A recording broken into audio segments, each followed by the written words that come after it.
رئیس الوزرا د ازبک لومړي وزیر مرستیال سره په لیدنه کې د مهمو پروژو پر تطبیق ټینګار وکړ. رئیس الوزرا ملا محمد حسن اخوند د ازبکستان د لومړي وزیر مرستیال سردار عمر زاکوف او مل پلاوي سره په کتنه کې د افغانستان او ازبکستان ترمنځ د مهمو اقتصادي او ترانزیتي پروژو په تطبیق ټینګار وکړ.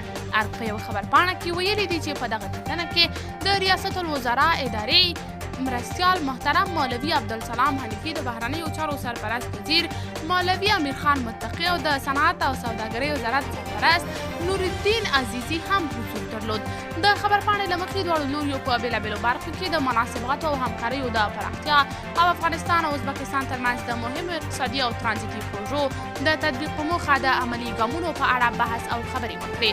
د ارګ خبرپاڼې زیاته کړې چې په دغه کتنه کې رئیس الوزرا ازبکستان د افغانستان دوست او ورور هیواد وباله او هیله یې څرګنده کړه چې پر شته ستونزو برلاسي او په ګډه د سیمه ییزو پروژو د تطبیق په برخه کې هڅې وکړي.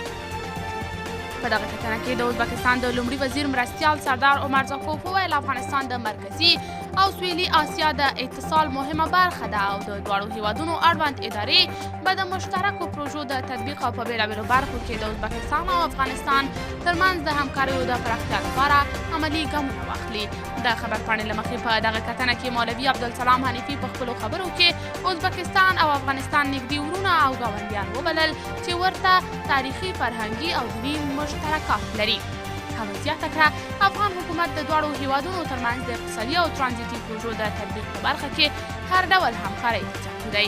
د بهرنیو چارو وزیر مولوي امیر خان متقي وویل چې د افغان حکومت نوې پالیسي اقتصاد محوره ده او دوی غواړي افغانستان د اقتصادي همکاریو او سیمه ییز اتصال پر مرکز بدل کړي.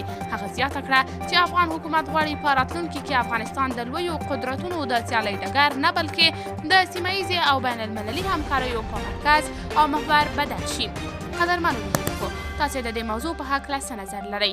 نظریات مو راسره په کمنټ کې شریک، ویډیو لایک او چینل سبسکرایب کړئ.